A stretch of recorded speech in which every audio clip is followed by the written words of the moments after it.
The second chapter, entitled Contents of the Gita Summarized, is a succinct overview of the entire philosophy. Arjuna approaches Krishna in a mood of humility and desperation, prompting Krishna to present the most fundamental aspect of spiritual wisdom.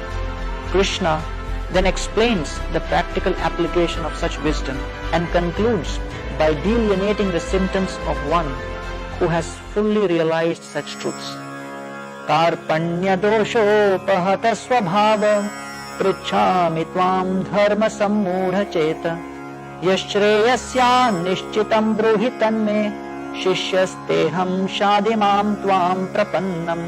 Now I am confused about my duty and have lost all composure because of miserly weakness. In this condition, I am asking you to tell me for certain what is best for me, O Krishna. Now I am your disciple and a soul surrendered unto you. Please instruct me, says Arjuna. G stands for Guru, I for identity, T for two duties, A for Atma Rama. The verses 1 to 10 describe Guru. Determined not to fight but simultaneously torn and confused, Arjuna approaches Krishna. I am in dire need of guidance. He humbly submits. Please enlighten me so that I can mitigate my miserable condition. Through Arjuna's example, we learn the first fundamental step in spirituality. One must approach a guru who comes in an authentic lineage of teachers and who has mastered the spiritual art.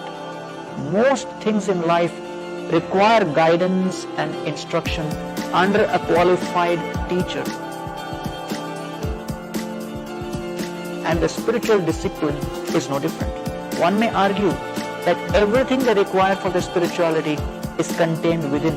And while this may be true, we still require help to reawaken that pure inner consciousness. As the saying goes, one who accepts himself as a guru accepts a fool for a disciple. I stands for identity, verses 11 to 30. Krishna begins his teaching Arjuna the most fundamental understanding of spiritual life.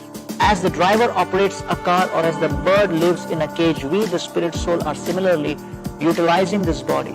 Although living within the body, we are simultaneously different from it, temporarily operating to perform activities, fulfill our desires and interact with the world around us. Until we realize our true identity as a spirit soul, we undergo the process of reincarnation, accepting unnatural material bodies and the subsequent sufferings and distresses of life in this material world.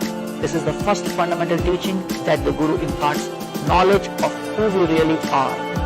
While it may seem elementary and basic, such wisdom has seldom been understood and truly realized. This answer to the eternal question of who am I can set the soul free. It is an answer that is worth hearing again and again. One may then ask how such knowledge practically affects our day-to-day life in the real world. Krishna addresses this by delineating the two essential duties of the spiritual soul. The next section, verses 31 to 53, discuss two duties or T. Dharma loosely translates as the duty, but in a deeper sense refers to our intrinsic characteristics and qualities of something that cannot be avoided, neglected, or negated under any circumstance. Firstly, the soul has a swadharma, a worldly duty which consists of responsibilities towards the family, friends and society. Secondly, the soul has a sanatandharma, an eternal spiritual duty which comprises of one's relationship with God, nature and all spirit souls. One must execute such dharma side by side.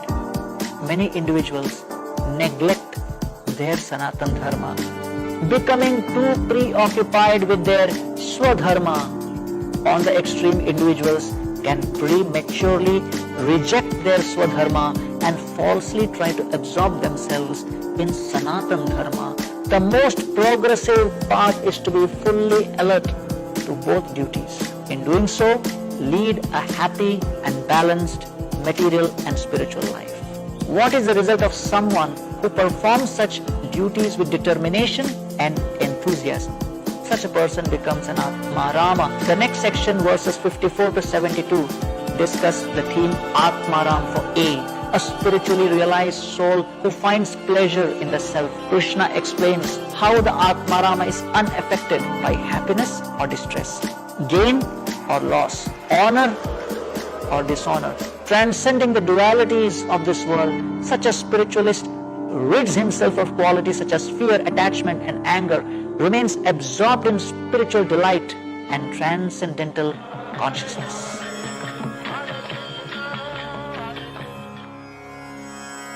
Aporyamanam achalam pratishtham samudramapa pravishanti yadvat dvat kamayam pravishanti sarve sashanti mapnoti nakamakami. A person who is not disturbed by the incessant flow of desires that enter like rivers into an ocean which is ever being filled but is always still, can alone achieve peace, and not the man who strives to satisfy such desires. In this way, Krishna summarizes the spiritual journey from the beginning to end. In one sense, however, there is no end to the spiritual journey, because this is the point at which real life begins.